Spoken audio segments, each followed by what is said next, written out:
Michael Adams is the president of Environics. He spoke with us at a recent Strategic Capability Network event about harnessing baby boomers in the workplace. What are some of the things employers should do to put baby boomers' expertise to best use? Okay, I think there are three things. First of all, you have to be flexible. They probably don't want to fight rush hour going to and from work. So give them some flexibility on when they show up and when they leave. Give them flexibility on vacations. They may want to take that trip to Machu Picchu, and that may take 3 weeks, and if they want to do it, you're going to have to let them do it. Then when it comes to projects, I would say two things about what you would, in having them stay in the workplace. They don't want to do administrative work anymore. They don't want to supervise people. They don't want to hire people and fire people and do all of that. They want to work on projects that has a beginning and a middle and an end. I think they also are a social generation, and I think they'd like to work on projects that have teams. And they'd like teams that are diverse. Diverse in terms of age, diverse in terms of all the other categories, ethno-cultural and so on.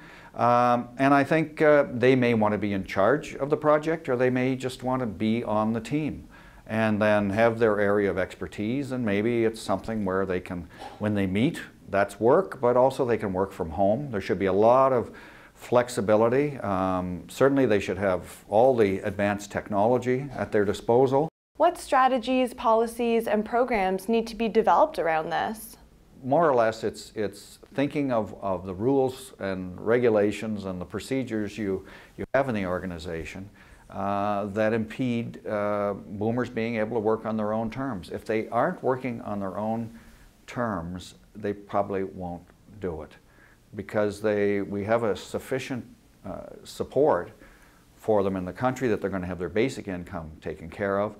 A lot of them want to earn more money, but if they have transferable skills, they can be self-employed and they can network and so on, and they don't have to just work for your company, they can work for other companies. And a lot of them do think that they might want to set up something on their own. So it depends on whether or not you really love what you're doing. So people like their work and are made to feel useful, and I think they're probably, like everything else, there has to be recognition.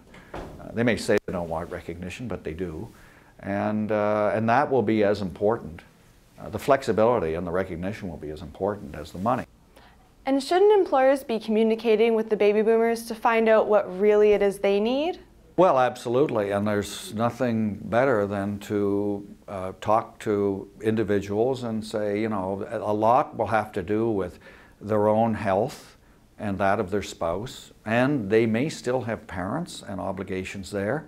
So you've got to be flexible. And there was, in the old days with technology, people would say, well, you can't do anything personal at work. You can't use the internet, or you can't be on the phone and so on, because that's what you're supposed to be doing in the workplace.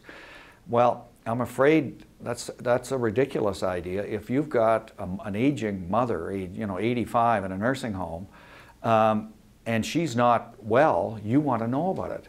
And you don't want to spend the whole day worrying about her. So you make sure you take care of that. Once you know mom is taken care of, you then can probably have a productive day at work. So you need to know people's personal situation with regard to their spouse, their own parents, their children, and so on, to get a sense of the priorities in their life. And what are their goals? Some people will maybe have goals where they really want to make a lot more money, and others are just looking to kind of maintain their income at a reasonable level, so they can continue to have, spend the money in the way that they have been doing in the last 20, 30 years, because a lot of them they're not just going to be sedentary. They're not just going to stay home and watch TV.